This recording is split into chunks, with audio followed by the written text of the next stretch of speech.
Por favor, continúa la conferencia del profesor Miguel Ángel Garrido Gallardo. Voy a cambiar de chuleta y enseguida continuamos.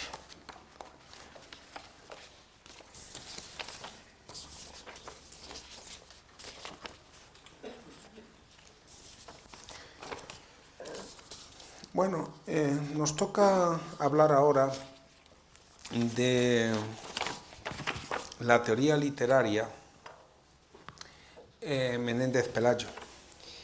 Y hablar de la teoría literaria de Menéndez Pelayo, aunque ya supone el decir teoría literaria un modo de limitar la historia de las ideas estéticas, porque como saben ustedes, en la historia de las ideas estéticas se trata también de las artes del diseño, de la arquitectura y de la música, cosa que tiene mucha relación. Y ya puesto a seguir en esta línea de insistencia, tendremos que decir que afirmaciones actuales de la literatura comparada, de cómo es necesario para conocer la literatura, la serie literaria, compararla con las otras series culturales e integrarlas en la periodización de la historia cultural, de la historia de las bellas artes, pues es una afirmación que estaba ya implícita en la obra de Menéndez Pelayo.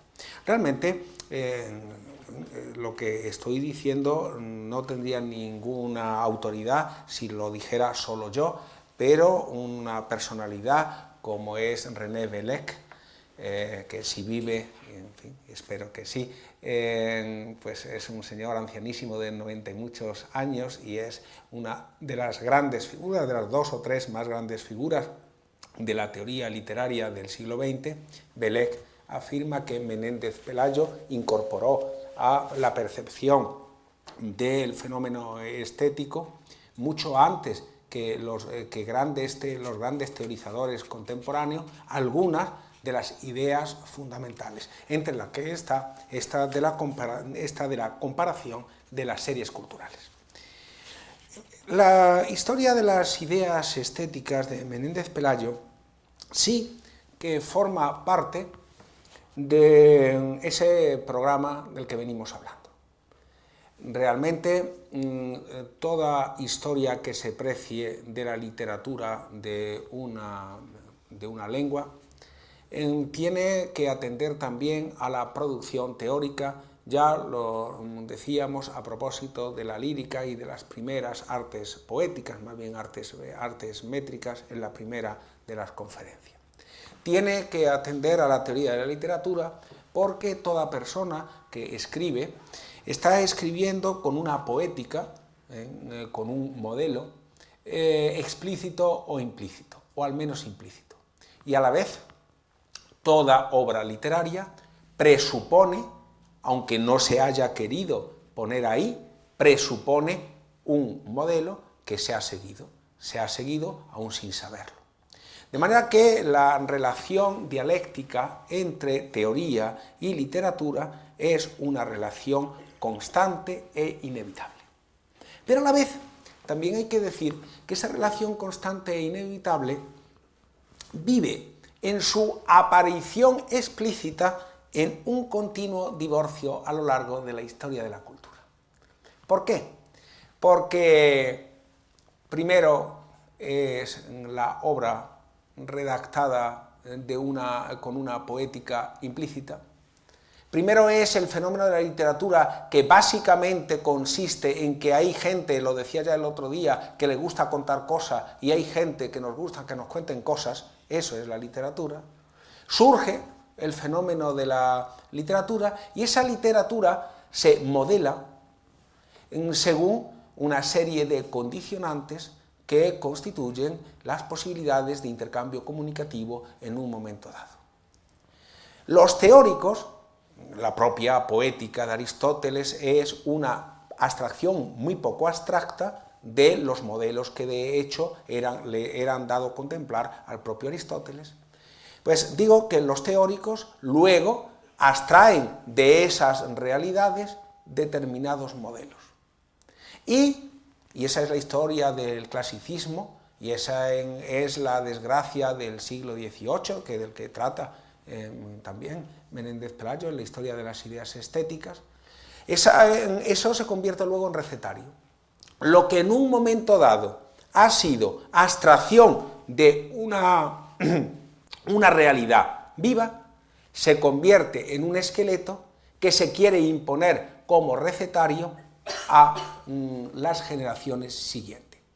Es el famoso problema de la imitación, no de la imitación en el sentido de la imitación de la realidad, que es otro modo de decir la creación en la perspectiva ontológica de Aristóteles, sino el problema de la imitatio auctorum, que presupone lo siguiente: si una persona ha escrito algo y eso algo que ha escrito resulta eficaz, si yo abstraigo las reglas con que esa persona ha escrito ese algo y las vuelvo a poner en práctica, lo que yo escribo será literariamente eficaz, lo cual es un error, porque efectivamente nunca pasa el río dos veces debajo del mismo puente.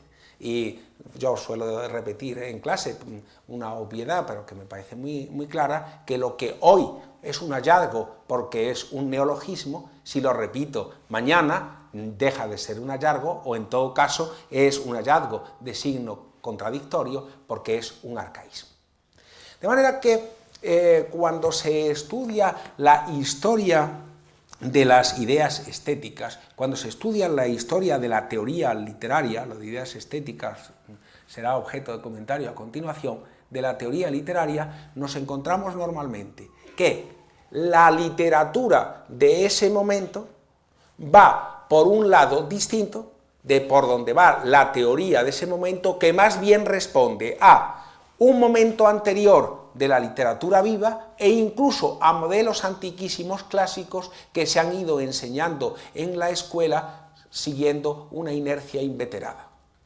Ciertamente también esos modelos inveterados, como están basados en universales de la capacidad de comunicación del ser humano, en cuanto están vinculados a esos universales, sirven para siempre. En parte sirven para siempre. No es que sea un disparate volver la mirada a ellos. Pero Menéndez Pelayo se plantea la historia de las ideas estéticas. Y al hablar de las ideas estéticas, Menéndez Pelayo está ya integrando la teoría literaria, y no solo la teoría literaria, en una vertiente filosófica. Una vertiente filosófica que él aprendió de su maestro Milay Fontanals, el famoso medievalista, al que precisamente él dedica en esta obra, en el primer tomo y en la reproducción, incluso la reproducción facsímil del 94 que ha vuelto a hacer el Consejo Superior de Investigación Científica, está allí explícitamente evocado Milay Fontanals. Él, en la línea esta de Milay Fontanals, entiende que lo que tiene que hacer es preguntarse por la literatura desde la perspectiva de la filosofía, que no es exactamente la perspectiva de la poética. Si, en fin, lo que pasa desde Baumgarten para acá, se considera que el arte, las artes, pueden ser estudiadas desde un punto de vista filosófico, y se crea una disciplina, la estética, que es parte de la filosofía, resulta que el estudio de la obra literaria en cuanto a creación y la dimensión estética de la creación, la dimensión de lo bello de la creación, es una parte de la filosofía. Por consiguiente, una estética literaria es una poética. Mientras que no toda poética es una estética literaria, porque el estudio de cómo se fabrica la obra literaria en una lengua natural puede ser un estudio técnico que no se pregunte por los primeros principios. Y desde luego, de las dos disciplinas que estudian en la historia del pensamiento occidental el discurso, la poética y la retórica no es una estética, porque la retórica no se pregunta cómo construir un discurso bello, sino que lo que se pregunta es cómo construir un discurso eficaz, un discurso convincente. La perspectiva de Menéndez Pelayo, como digo, es la perspectiva de la belleza. Es la perspectiva de estudiar en el arte y considerar arte aquello que es un producto bello. Pero ciertamente también no hay límites, y por eso él estudiará las retóricas, no hay límite entre la estética, la poética y la retórica.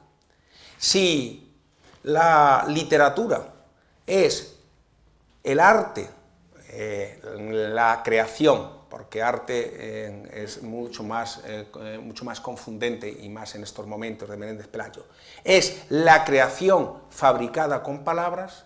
En cuanto fabricada con palabras es un discurso entre otros discursos. Es un discurso junto al discurso conversacional, junto al discurso científico, junto al discurso técnico, junto al discurso religioso. Un discurso frente a otro discurso. Y en cuanto a arte, es una de las bellas artes junto a otras artes, junto a la música, junto a la arquitectura, junto a la pintura, junto a la escultura. La estética literaria es una parte de la filosofía que estudia la creación de la belleza, y al estudiar la creación de la belleza la estudia filosóficamente por sus causas últimas y la estudia también en sus principios constructivos, es decir, en sus principios de poética y de retórica, de construcción con una finalidad de belleza y simplemente de construcción de discurso eficaz.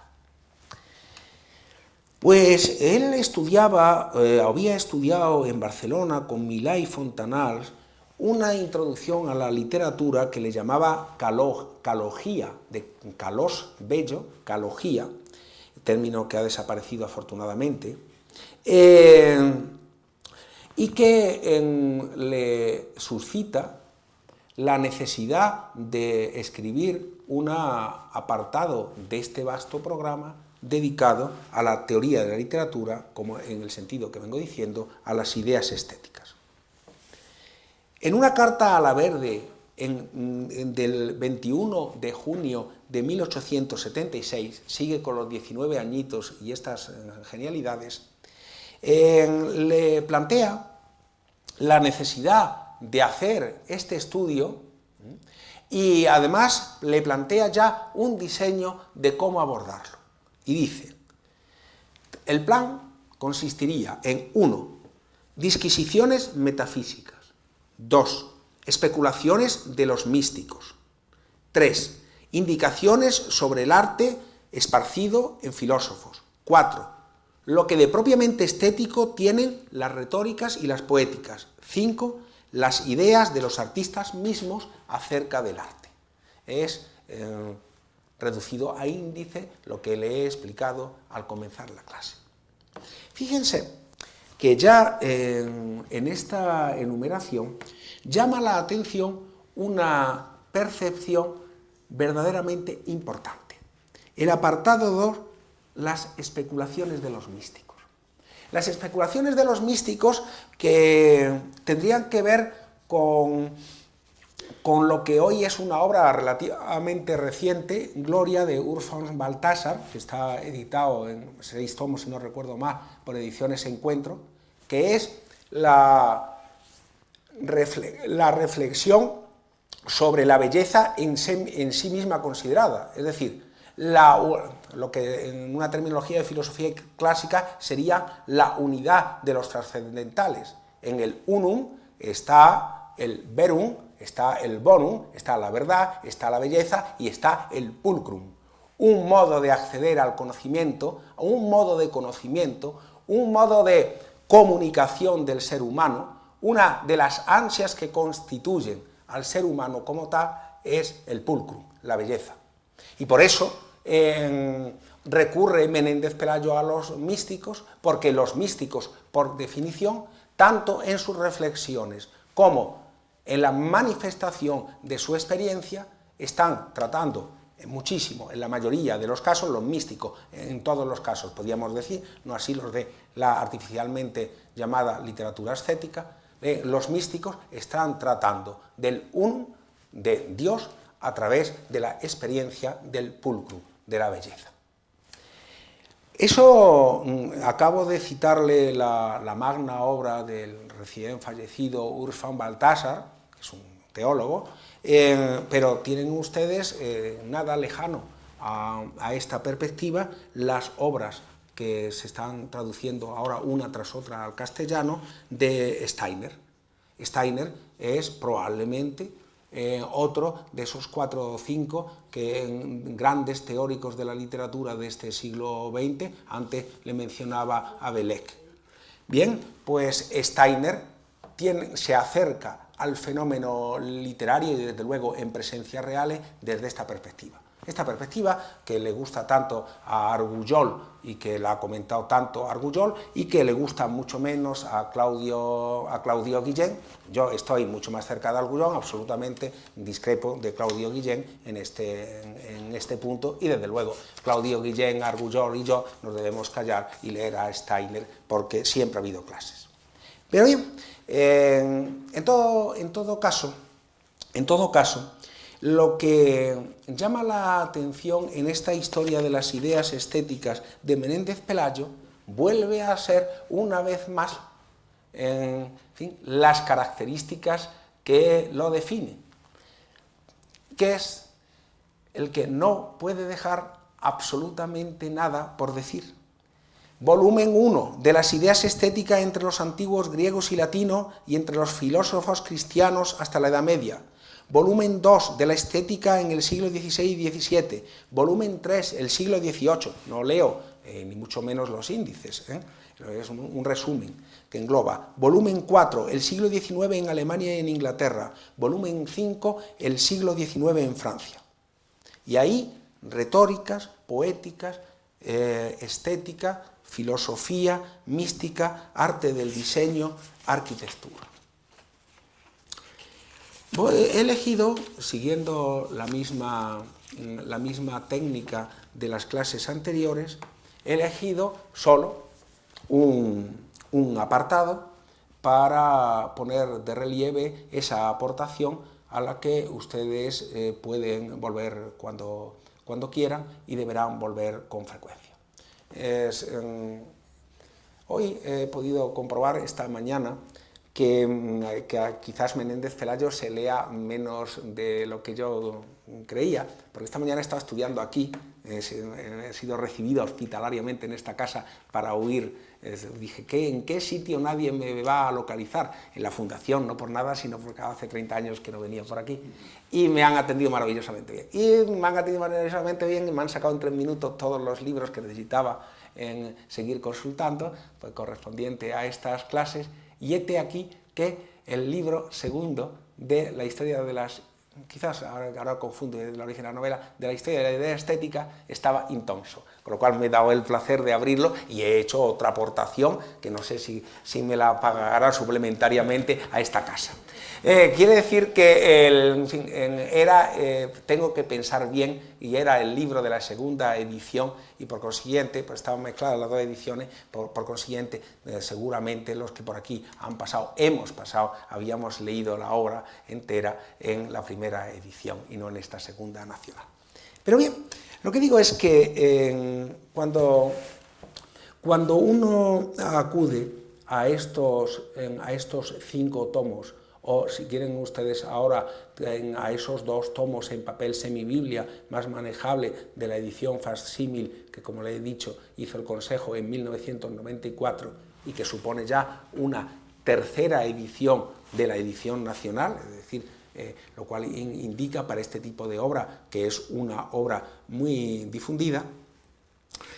Encuentran ustedes, aparte de la dedicatoria, que no voy a evocar aquí, pero que resulta hoy descacharrante, porque es la dedicatoria muy propia de la posguerra civil española, la dedicatoria ya del libro y de la edición nacional, no digo de Menéndez Pelayo, encuentran ustedes que, puesto a elegir por dónde comenzar los 65 volúmenes, se ha comenzado, y le ha parecido muy bien a los especialistas de Menéndez Pelayo, a Artigas y Enrique Sánchez, que seguían haciendo la edición, se ha empezado por la historia de las ideas estéticas.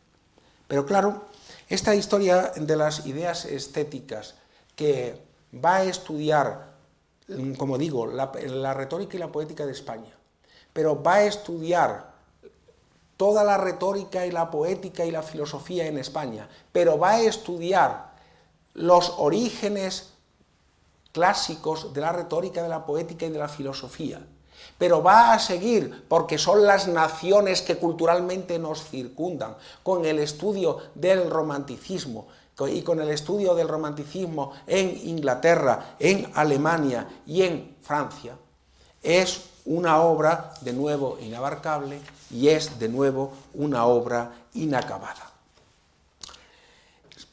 Si repasamos simplemente este siglo XVI, este tomo correspondiente al siglo XVI, una de las cosas que ya empiezan a llamarnos la atención es el tratamiento que puede dar Menéndez Pelayo filosóficamente a los autores clásicos. Cuando Menéndez Pelayo está leyendo, insisto que en la retórica del XIX, que hay que reconvertir los textos, al leerlo hay que convertirlos, al leerlos. Cuando está hablando de Platón, está planteándose unos problemas que mucho antes que empezara a escribir Gadamer son los problemas eternos de la hermenéutica. Y cuando ahora mismo, no sé, un libro cualquiera, el de Domínguez Caparrós, Los orígenes de la crítica literaria, en la que Domínguez Caparrós se va a los autores griegos y a los santos padres y ve cómo el planteamiento de qué significa esta obra y cómo se llega a significar lo que significa es un planteamiento que siempre ha hecho todo intelectual y que no hay que esperar a la última teoría literaria vigente. Eso, que un libro de hace 3 años está ya perfectamente planteado en la lectura que hace de Platón en Menéndez Pelayo. Ese Platón que si dice que los poetas han de ser echados de la República, y lo evoco porque es el tópico que todo el mundo recuerda, dice que deben ser echados de la República no porque esté en contra de la creación, sino porque está llamando poeta a lo que hoy llamaríamos intrigantes, es decir, al público que pulula, no voy a ejemplificar más concretamente, al público que pulula por determinados medios y suelen llamarse en fin, los intelectuales orgánicos. Entonces dice, aquel individuo que se dedica a propagar la mentira en una cultura, lo mejor sería eliminarlo de la sociedad, afirmación que hace así tan tajante, porque, como todo el mundo sabe, Platón era bastante facha. Pero si quita uno ese aspecto, Platón es uno de los grandes poetas. Y lo dice muy bien Menéndez Pelayo. Es uno de los grandes poetas porque el mithos, la narración, y esa narración provocada por, en la terminología de Platón, por la musa, la manémanes, la manía es esa sensibilidad especial del ser humano que hace que las cosas que tienen que contar supongan para sus congéneres un descubrimiento. Entonces Menéndez Pelayo va siguiendo Platón, resume muy bien la retórica de Aristóteles, sigue por Plotino, habla del león hebreo, que no le importa si era de lisboeta o no, y sigue con los místicos. Al llegar a los místicos, encontramos otra aportación absolutamente hoy descuidada. Solamente en esta casa, y siguiendo la trayectoria de Pedro Saiz Rodríguez, se ha vuelto la vista a un panorama absolutamente ingente del patrimonio cultural español, que es la literatura espiritual. Llamo literatura espiritual y no mística, porque la división entre mística y ascética tradicional y acogida por don Pedro Saiz Rodríguez es una definición que a mí me parece demasiado externa, no es de los textos ni del modo de la creación, sino es de unas determinadas teorías, más bien la escala de San Juan en Clímaco, de teoría de espiritualidad y no teoría de textualidad. Pero bien, llega Menéndez Pelayo y descubre ese panorama asombroso de los místicos. Ese panorama asombroso de los místicos que contrasta, y Menéndez Pelayo lo ve muy bien, con un tipo de discurso bastante seco y bastante distinto, como es el que, en fin, las generaciones del siglo XX hemos conocido como el Kempis, porque, como saben ustedes, está atribuido a Tomás de Kempis. En otros tiempos estaban atribuidos a Gerson, y en realidad sigue un debate sobre la autoría del libro. Interesa menos el libro, que ciertamente está en el origen de la Nova Pietas, de una nueva piedad que inaugura la modernidad en la historia de la espiritualidad. Pero frente a un libro como el Kempis, que es un libro tenebrista, cada uno de los autores místicos por los que va pasando Menéndez Pelayo, incluso Juan de Valdés, a quien le llama místico heterodoxo, y como ustedes saben, a quien incluye en la historia de los heterodoxos españoles, con una perspectiva muy distinta a la que se tendría hoy. Esos autores como Francisco de Osuna, el autor del Abecedario Espiritual, Fray Alonso de Madrid en su Arte para servir a Dios, el maestro Juan de Ávila y su comentario en el que se extiende Menéndez Pelayo, es muy conocido este comentario de don Marcelino, al Audifilia, Fray Luis de Granada, todo un mundo de autores que son deudores de la Areopagita, de San Agustín y de Platón. Todo un mundo de autores cuya reflexión sobre la creación está transida de trascendencia. Todo un mundo de autores que reflexiona sobre la belleza a la vez que crean obras que en muchos casos son obras en sí misma bellas, son obras de las que podemos llamar hoy estrictamente literarias.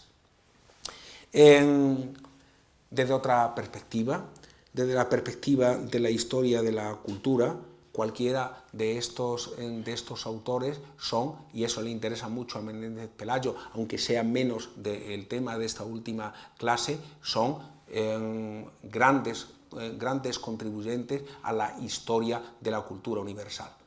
San Juan de Ávila, en fin, entonces el maestro Ávila en la terminología de Menéndez Pelayo, después Beato y hoy San Juan de Ávila. San Juan de Ávila es uno de los grandes pensadores cristianos. No sé si ustedes han leído el epistolario de San Juan de Ávila, publicado en Espasa Calpe, en la Biblioteca Autores, en Clásicos Castellanos, y verán ustedes que se puede ser muy místico y a la vez tener un sentido común absolutamente deslumbrante.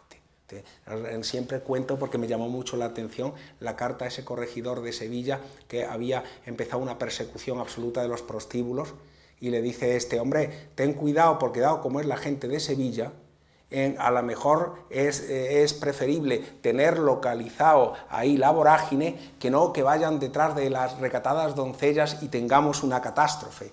En fin, es una teoría de la tolerancia y el mal menor que podría sorprender, en el que, según la idea que uno tiene de Menéndez Pelayo y que puede tener de San Juan de Ávila. Pues bien, San Juan de Ávila, Fray Diego de Estella, que es absolutamente desconocido, yo creo que para cualquiera de nosotros, y que es muy bien leído por San Francisco de Sales, y San Francisco de Sales es una de las grandes luminarias de la historia de la espiritualidad y de la literatura espiritual. El beato Alonso de Orozco, cuya momia pueden ustedes contemplar, si es que les gusta ver momias, al final ahí por Juan 23, por donde los colegios mayores, hay un convento de monjas que no sé de qué marca son, pero cuyo fundador es el beato Orozco, y yo, con estos ojos que se han de comer la tierra, he visto allí la momia con una mascarilla, porque está en una urna a la vista del público que lo quiera visitar. Pues bien, el beato Alonso de Orozco, Malón de Chaide, cuya conversión de la Magdalena le resulta absolutamente fascinante a Menéndez Pelayo, porque efectivamente es una obra que es fascinante para cualquier lector sensible, y Fray Luis de León, del que dice, con un enorme acierto, que tantas veces le oí repetir en esta casa, yo a don Luis Morales Oliver, que de los nombres de Cristo no hay una teoría estética explícita, pero todas las reflexiones de esta obra, una de las obras mejor escritas en prosa castellana de la historia de todos los tiempos, todo y cada uno de los paisajes son una reflexión implícita sobre la estética en esta línea que viene Menéndez Pelayo considerando. Ciertamente la línea aristotélica, en la que después trata de los de Salamanca, Fray Bartolomé de Medina, Gabriel Vázquez, hoy nos puede resultar, y esta mañana cuando yo releía rápidamente en esas páginas, también porque quería volverlas a tener fresca, quizás también porque era un tipo de lectura que no es la aconsejable, pues pueden ser páginas y páginas bastante áridas, pero ahí está muy bien estudiado eso que les decía yo hace un rato del concepto de arte, porque arte también es un término todo problema. Arte, de ars artis, latino, ars artis, latino, es traducción del griego techne, de donde viene técnica, de tal manera que arte, en el empleo habitual en la historia de la retórica, se está refiriendo a la técnica del artesano, como cuando se dice que una silla se ha construido, o un botijo se ha construido con mucho arte. No arte en el sentido de la estesis, de la estética, es decir, arte como descubrimiento de la belleza, como contemplación y reacción por la contemplación ante el pulcrum.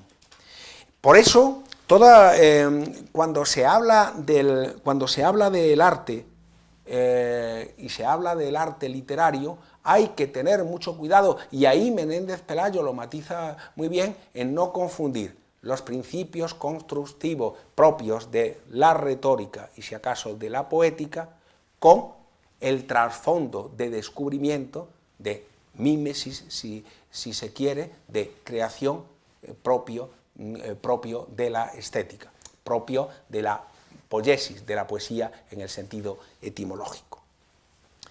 Y en fin, de toda esta enumeración tendríamos que terminar con los tratadistas de retórica y poética del siglo XVI. Los tratadistas de retórica y poética del siglo XVI, porque después ya viene pues todo lo del siglo XVIII y Boileau y Luzán y los ensayistas españoles y lo que le decía al principio. Pero me voy a quedar en estos tratadistas de poética y retórica del siglo XVI para los 5 minutos que nos quedan. Tengo que decirles que de nuevo aquí, a lo mejor estoy haciendo una trampa gordísima, pero de nuevo aquí Menéndez Pelayo es de una rigurosísima actualidad. Tenía encima de la mesa esta tarde el último número de la revista Literatura que ha salido hace 15 días. Y ahí viene un artículo de Martínez Falero, que es un poeta premiado de los de la Donais y tal, de Albacete él, sobre el afato. El afato, que es un concepto bastante tonto de Antonio Llull. Pero en fin, pero es que la retórica de Llull es una retórica que es Menéndez Pelayo, y en la que señala que la originalidad, o la posible originalidad, está en añadir un sentido más a los sentidos de gusto, tacto, vista, etcétera, que es la del afato, es decir, la intuición que tenemos para el lenguaje. Bueno, por desarrollar una sola cosa, es un ejemplo, por desarrollar un chico de joven, en fin, poeta, está haciendo la tesis doctoral sobre esto en estos instantes, 1999, y publica, o lo ha hecho en estos momentos, y publica un artículo sobre el afato. Pero en el último número de la revista de Filología Española, que aquí pues, ahí para mostrársela, salida también pues hace todavía menos días, en fin, un grupo de gente que trabajamos en el Consejo Superior de Investigaciones Científicas, lo que hacemos es decir, en la Biblioteca Nacional de Madrid hay unos fondos, unos fondos en latín, de retóricas del siglo XVI, que constituyen un importante patrimonio de la cultura española. Patrimonio de la cultura española que no está usado por dos razones.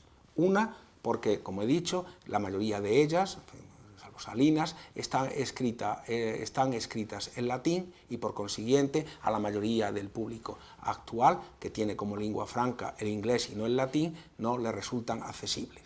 Y dos, porque el lenguaje en el sentido semiótico, es decir, el lenguaje cultural, la cultura en la que están redactadas, es la cultura del humanismo del siglo XVI, que hoy resulta absolutamente extraña y necesita una traducción intralingual, las notas correspondientes, las introducciones adecuadas, para que se sepa qué querían decir estos. Incluso Antonio Llull, por poner un retórico de tercera división, con lo del afato.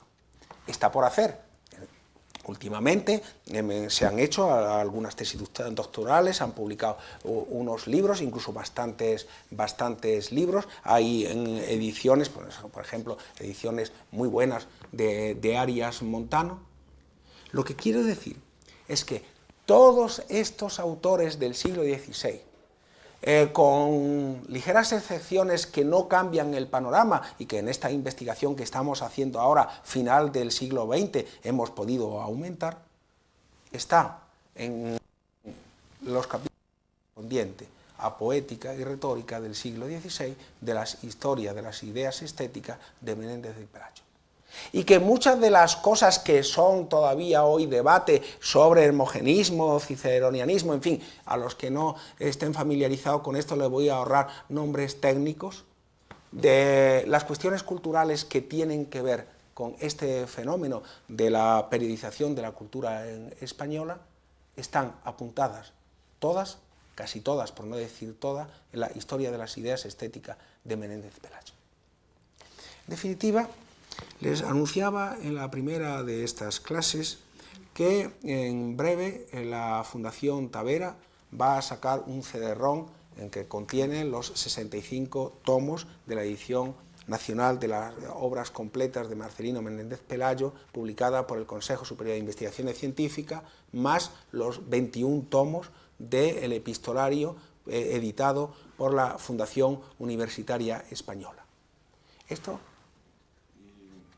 Perdón. Sí. Y además una bibliografía sobre estudios de Menéndez Pelayo que ha preparado pues el departamento de Menéndez Pelayo. De la biblioteca, no el tuyo.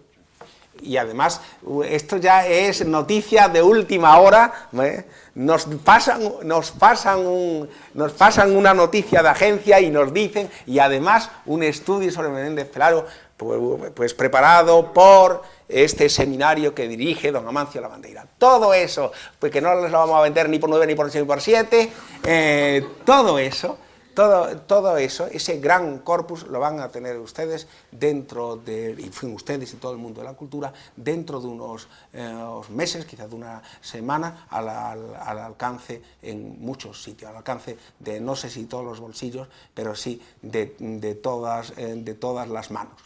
Pues bien, esa aportación es una aportación fundamental para la cultura española. Por la retórica de Menéndez Pelayo, incluso por la ideología de Menéndez Pelayo, por las modas culturales de las gentes que son superficiales, Menéndez Pelayo ha sido en la segunda mitad del siglo XX el gran ninguneado de los ambientes propiamente culturales. Pues bien, estamos, yo creo, y en fin, si he demostrado esto, he conseguido lo que quería. Estamos en grado de afirmar, visto lo visto, que Menéndez Pelayo supone una aportación fundamental también hoy para la cultura española.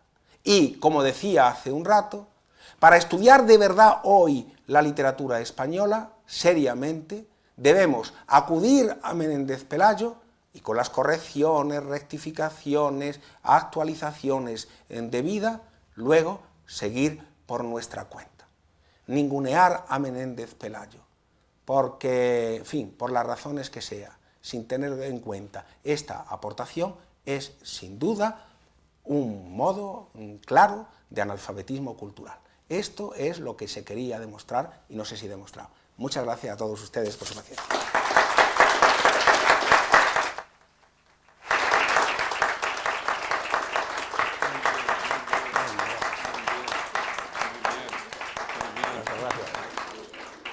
Se levanta la sesión. Buenas noches.